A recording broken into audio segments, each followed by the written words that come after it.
Hey folks, welcome back to the Husker Big Red YouTube channel. I'm Chris Peterson of HuskerBigRed.com, and joining me as always is Danny Gillette of thegreatcornholio.org, and it's another Monday morning and another great day to be a Nebraska football fan. How are you feeling today here, Danny?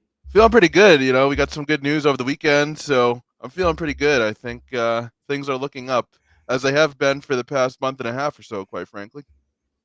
Yeah, it was a weird, looking back to Friday, there's some good news and some bad news, with Walter Rouse flipping his commitment. We'll start there with Oklahoma, or I guess that happened early Saturday morning. He told the coaching staffs on Friday, according to his tweet.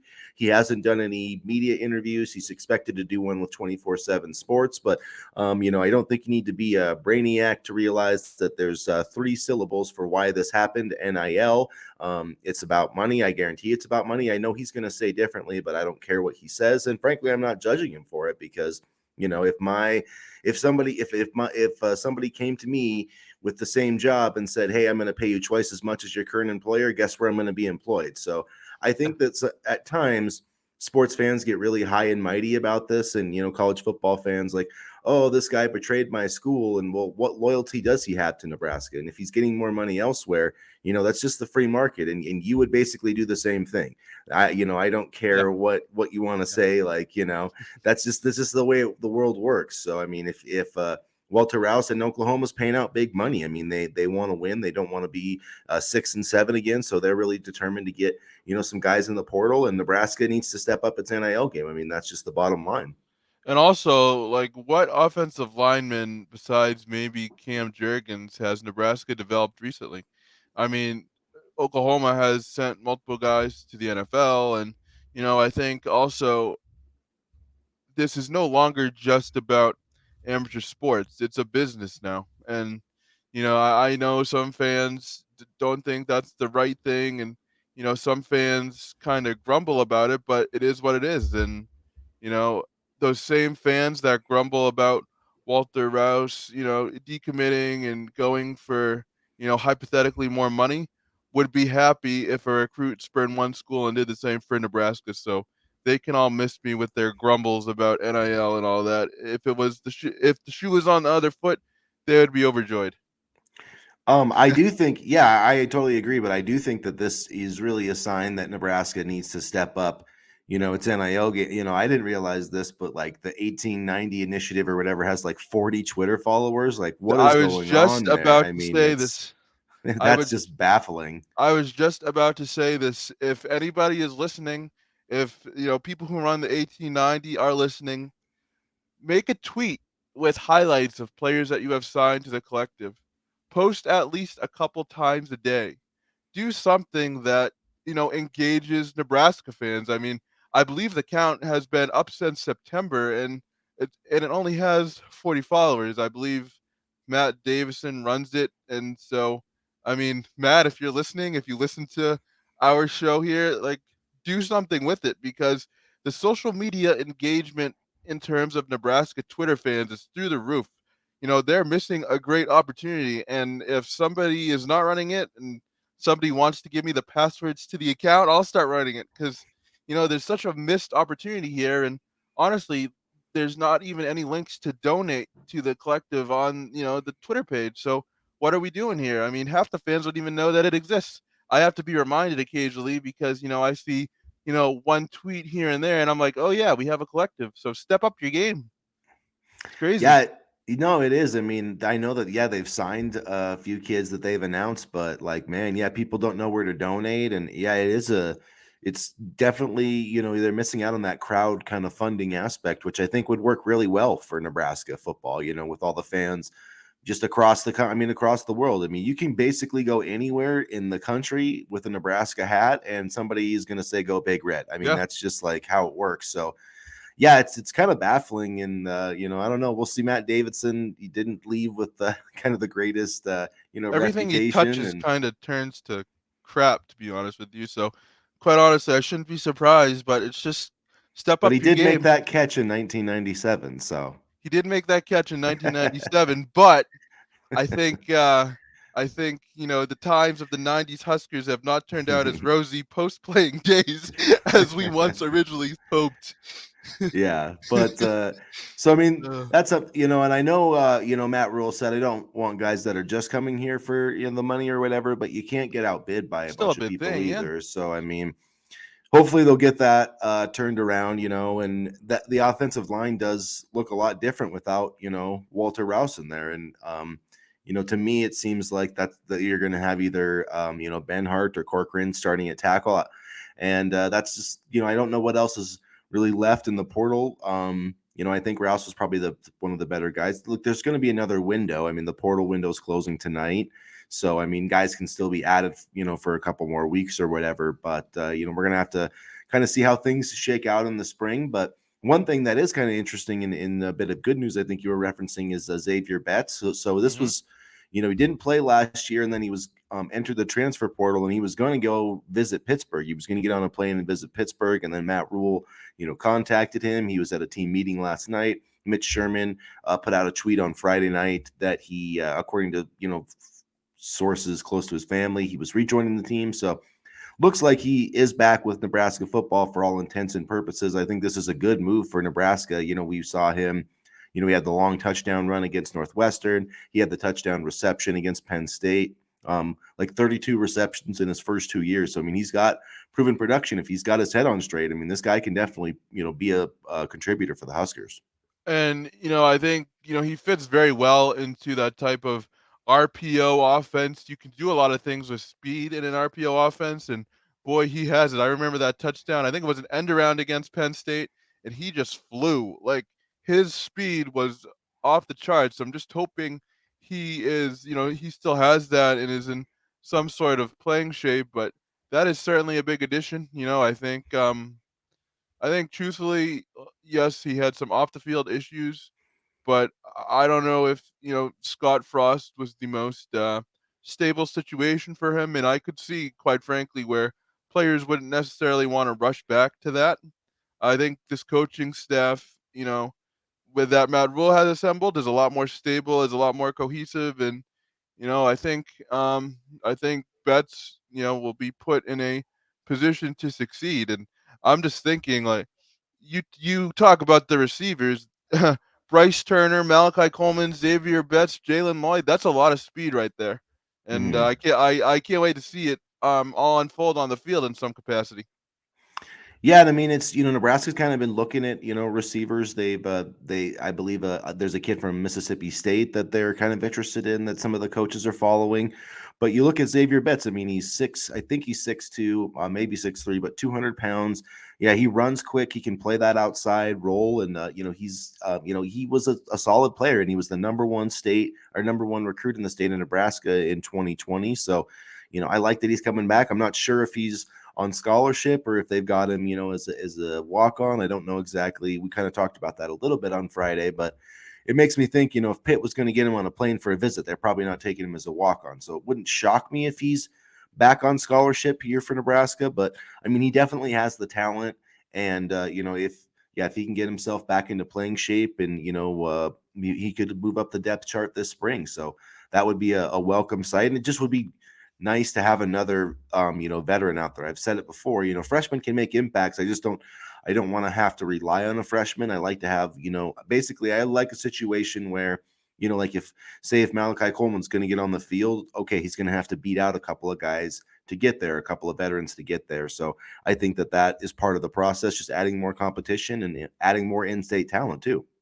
And also, guys like Betts, a guy like Marcus Washington, that allows for the younger receivers to develop without putting a ton of pressure on them. It's one thing to land these 4-star kids and speedsters and 5-star kids. It's another to develop them. And I think, development is something that this program has struggled with, but with veteran receivers, available and in the fold, this will allow the younger receivers to really maximize their skill set without being rushed into things. And in terms of transfer portal additions, Nebraska, there's hopefully more on the way. The tight end Brett Seether visited over the weekend. There hasn't been any kind of movement. I haven't seen any like predictions or anything, for him, but I think he would be a really nice pickup. He's a guy that could potentially play some H back. He could split out. But another name that's sort of been connected to Nebraska there. I'm not sure if he's gonna visit or if there's mutual interest, but it's Arik Gilbert, the former 5-star tight end receiver, went to LSU, then he went to Georgia, has been in the transfer portal like 15 times, but he's it sounds like there's some interest there. I don't know about him. He only caught 2 passes last year, and but he's a guy who could probably help though with talent. I think he was, he might have been SEC freshman of the year, or at least the freshman tight end of the year. He had like 300 and some yards receiving as a freshman at LSU. And then another name that's kind of been floated out there too is MJ Sherman.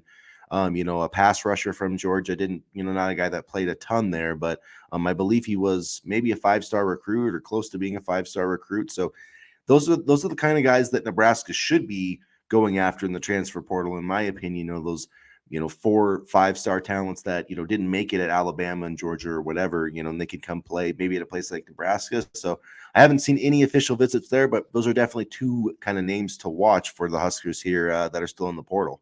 Sean Callahan kind of tipped off MJ Sherman. That was a name that was mentioned, and you talked about it on Friday. You would like to see Nebraska get another edge rusher, and I think Sherman would definitely fit the bill. I'm not incredibly worried about the edge rushing abilities on this team right now, but I do think another one would be helpful, especially in a defensive scheme that could potentially rely a lot on defensive backs. And then when you talk about Gilbert, I mean, I'm not saying, what we have in the room right now is bad by any stretch of the imagination, but we don't really have a lot to go off of in terms of on-field production. So I think to completely rely on, Thomas Fidone, James Carney, AJ Rollins for now, you know, would be risky. And and again, I'm not saying they're bad. I'm just saying between unfortunate injuries and health and not seeing the field much, we don't really know what is in that room quite yet. Hopefully, we will. But until then, trying to kind of button up the room with a veteran tight end, 2 potential SEC names. I'm very happy with that, and hopefully again that would give the other 3 a chance to maybe develop if Nebraska lands one of those guys, and we can take it from there instead of trying to put a ton of pressure on them to make an impact immediately. Now, granted, I know that Fidone was a highly rated recruit, and there is a lot of pressure on him, but still, I mean, I think you have to take baby steps with a room that hasn't really proven itself yet. Yeah, I just think Nebraska needs more depth. I mean, they need more bodies in there, more guys that are ready to play. And when, as I've said this before, when Marcus Satterfield's talking about using a fullback, let's call it's a tight end. There really aren't a whole lot of fullbacks, and I don't see Nebraska wasting. I mean, sure, if they want to try to find some walk-ons that can play fullback, but they're not going to waste scholarships on fullbacks. They're just not.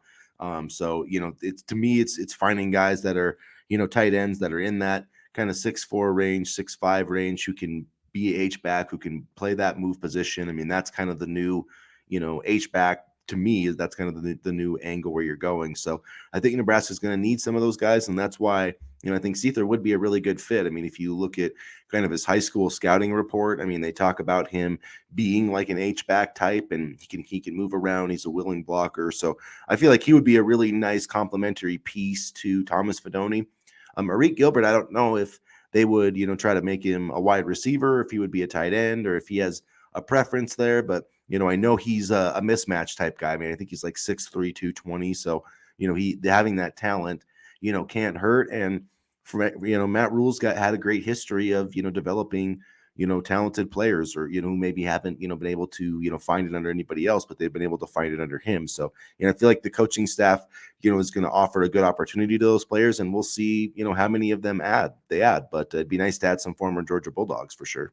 What do you think about Tyler Harrell? He's a name that's been kind of bouncing around a little bit, and I believe he's a receiver. He played at Bama, then transferred to Louisville. And what do you think about adding him? From all accounts, and some of the highlights and tape I've seen, he's a speedster, and I think another veteran presence, would be good for the wide receiver room. But what do you think about him? Yeah, I mean, I know there was some rumblings about him last week, but it seemed I don't know. It kind of seemed to me like that was going in another direction. So, I mean, yeah, I would love to add him to the wide receiver room, but we'll see if they can get him on campus for a visit. I know there was kind of some rumblings last week, but I think that they're kind of moving in another direction at wide receiver. It seems like. Yeah, no, that was just a name that, I kinda heard bouncing around a little bit. I mean, there's been a ton of names that we've been linked to, but definitely offensive line, I would say, is a priority within this next cycle, just not because we need offensive linemen, but we just need continued depth because, from my perspective, the line that we had last year, I mean, I want some players back from last year on the line, but not a ton. I mean, let's be honest here. Yeah, but I mean, Tyler Harrell, I guess I could have been thinking about somebody else because I think he just entered the transfer portal a couple of days ago. But we'll see. I mean, if they could get him on campus, he would be a nice pickup. I mean, those are the kind of guys, like I've been saying, the SEC types that don't quite make it at Alabama and Georgia or whatever. Because there's only so many spots to play on the field, no matter how if you got 85 4 stars. I mean, you can only play so many guys at a time. So that would be a big addition. In terms of the offensive line, honestly, I mean, I just think Nebraska is going to have to go with what they got right now. Maybe I saw some people on message boards, throwing out names and stuff, and it's just there's not much out there in terms of offensive tackles. Maybe there would be, in May, but I don't know. I feel like that for the most part, you're just going to have to go with what you got right now, and that's going to put a lot of pressure, I think, on Donovan Raiola to, get some of these young guys ready, at least for depth purposes, because right now, I mean, your tackles are, Teddy, Corcoran, and Bryce Benhart. That's your tackle room right now. So I mean, that's if everybody stays healthy, that might not be so bad, but one injury or two, and you're in a worse spot than you were probably last year. On the subject of Donovan Raiola, I've heard rumblings from all sorts of Husker chats and things like that, and that Raiola can't recruit. Do you buy that? No, I don't. I think it's way too early to, put that on him. I mean, they got Ben Scott, which I mean, his family had ties with that. I just think it's too early in this cycle to see if he, let's talk about where his recruitment or his recruiting stats are after this cycle. I mean, with the Walter Rouse thing, it's like, yeah, people thought he was a good recruiter on Wednesday, but not on Friday, and I'm not going to put that on him. So I just think that we have to see how he does over the course of this full cycle. And I look, they got a bunch of offensive linemen in this last cycle that I feel pretty good about. Sledge, Mason Goldman. So I think that Raiola does a good job, but now he hasn't gotten any 4-star offensive lineman yet. We'll see what happens in 2024. But I feel like with him under, because he was in a tough spot before, because everybody knew that Scott Frost was on the hot seat, right? So it's not like he was in a primo recruiting position at Nebraska before. Nebraska had 5 straight losing seasons or whatever. So I feel like with under a new coaching staff, if the thing starts going in the right direction, we should get some 4-star offensive linemen. That would be my hope, but I still think it's too early to put in a judgment on his recruiting ability. I will say if things don't improve, he's gone for 2024.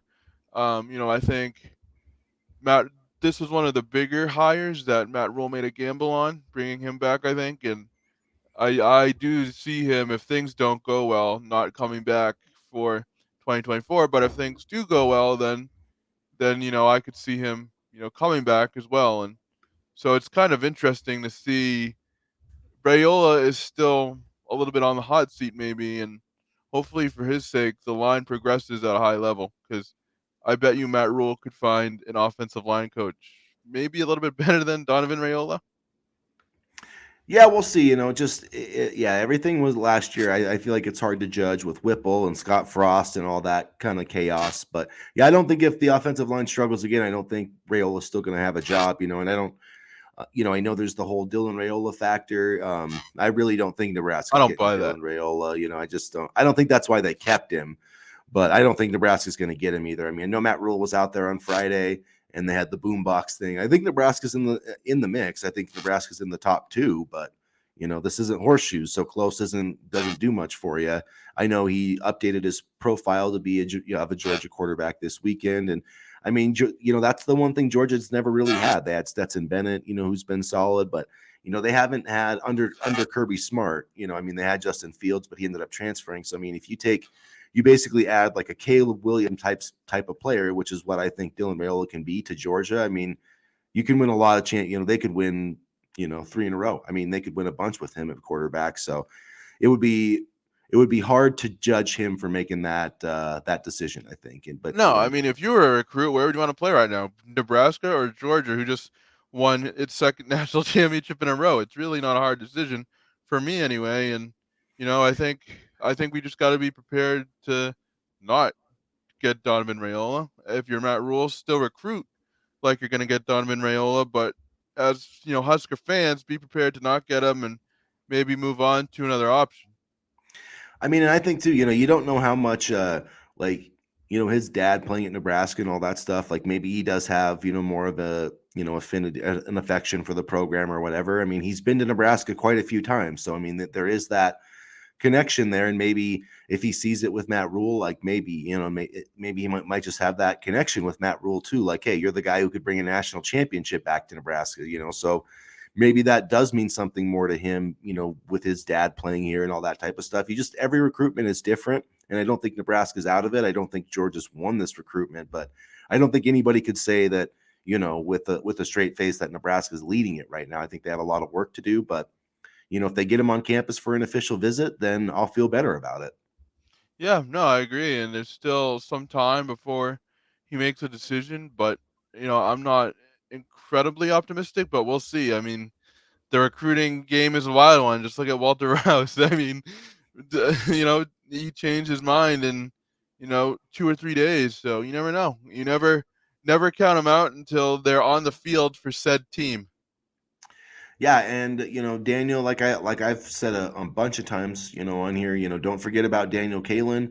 Make sure that you're recruiting him, and if you can get an early commitment from him, then maybe that's the best thing to do, because what you don't want to have happen is miss on Rayola, then miss on Kalen, and then for the second year in a row, you've let a top 500 quarterback in the state of Nebraska go to somewhere like in the Big 12 or Colorado or something. So I mean, I don't want to see that happen either, and that's kind of the delicate balance you have to play, in the recruiting game. And we'll see how the Huskers kind of strike that balance between putting all their eggs in Raiola's basket, but making sure that they're still recruiting guys like Daniel Kalen too, if in case it doesn't go the way that they want it to with Raiola.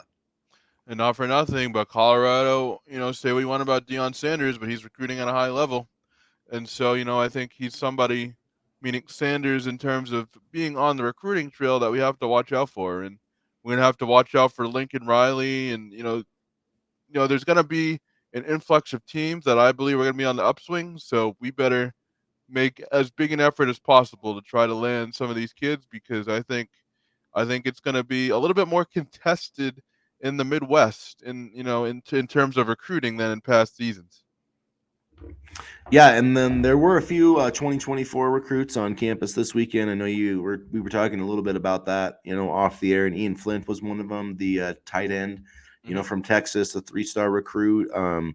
There was a 2023 tight end that was actually on campus too. I haven't heard anything, new on that front. But yeah, it's going to be interesting. And I know that the coaches were around the state of Nebraska, in their first, days where they can go visit campus. We saw Ed Foley out at, Hastings and some different places. So I think they're going about it the right way. And I think, momentum's going to start picking up in this 2024 class soon, I hope. Yeah, and I think they're starting to. They already have their made their mark in the 2023 class. Now that they're starting to build a foundation, they can go out and kind of make their mark for 2024. Now, half of that is winning. Can they win on the field? All this recruiting is great, but what's going to sell to recruits is winning. And I think you mentioned some 2024 visitors this weekend. They had Andrew Sprague from Rockhurst. He is from Kansas City, Missouri. He plays at Rockhurst High School. He's an offensive tackle. He measures in at 6'8", 260 pounds. He has a 4-star ranking and a 90 overall numerical rating. And right now, he has offers from Arkansas, Auburn, Baylor, Boston College, and Duke. In addition to, oh wow, there's a lot more down here. I'm just looking. Um, Kansas, Kansas State, Kentucky. Um, Stanford, Texas A&M. So Michigan is one of them as well. So he's an up and coming prospect, and it was good that we were able to get him on campus. And it just shows that they're continuing to look for linemen they can develop. And Sprague is certainly a high quality offensive tackle. Yeah, he would be another nice pickup, and it'll be interesting to see kind of who becomes an early kind of priority under Matt Rule as that board starts to develop. But I like where the Huskers stand, but they definitely need to add some guys for this 2023 roster. But the team obviously met today. They're going to start going through their winter conditioning program, and before what, spring football will be here. So it's going to be an exciting time, and we'll actually get to see a little bit of the football for this program. And I think this, I think the strength and conditioning is going to be a little bit interesting to see who survives that, because I don't think it's going to be like the Scott Frost era days of strength and conditioning. I think these boys are going to get quite the workout, and so I'll be interested to see who survives that. I feel bad for the offensive linemen. I'll tell you that right now. I've always felt bad for offensive linemen when it comes to the strength and conditioning, but if you want to get better, this is what you need to do. Too many times we were fatigued defensively in the fourth quarter. And it it comes down to, do you want to win the game, and can you win in the fourth quarter? And yes, I realized the offense did the defense no favors last season, but there were a lot of times where even in the first quarter on the first drive, we just got out muscled, outworked, in several aspects of the game, and then the other team was able to establish their dominance. So strength and conditioning is important, and we'll have to see how it goes. I'm very interested to hear, kind of kind of what happens in that area.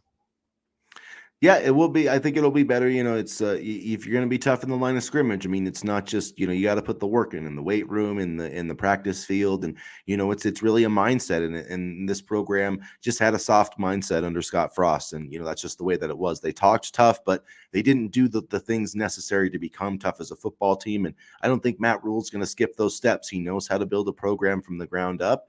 And I mean, even this year at Carolina, I mean, they made a playoff push at the end of the year, and I know he wasn't coaching the team, but I mean, he still brought in a lot of those same players. So I mean, I feel like everybody wants to point at his Carolina days as a failure. And it's like, well, if he would have had a quarterback, then it would have been a lot different. And so I like where the program's headed, and we'll have a lot more updates for you here going forward at the Husker Big Red YouTube channel. So make sure you guys hit that subscribe button, get into the comment section, and let us know your thoughts about some of these potential recruits and transfers, and everything that's going on with this program right now. So before we throw it out, do you have anything else to add today, Danny?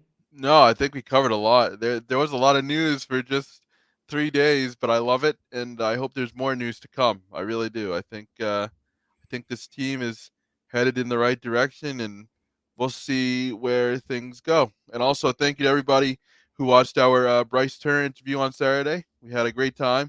Bryce had a great time. I know me and Chris had a great time, and we're gonna try to see if we can do more player interviews, because I love that stuff. I know Chris does too. Trying to learn the background of the players and trying to talk to the players one on one. So maybe be on the lookout for that. And I'm excited. I'm excited to kind of welcome in this new era of Nebraska football. Yep. Yeah. So make sure you guys check that out too. You can, view the replay of that, exclusive interview we had with Bryce Turner, on Saturday. You can find that on the Husker Big Red YouTube channel, and make sure you're checking out the greatcornholio.org and the huskerbigred.com for, all your kind of news. And we'll be back with you again for another podcast video this week. So until then, go Big Red. Go Big Red.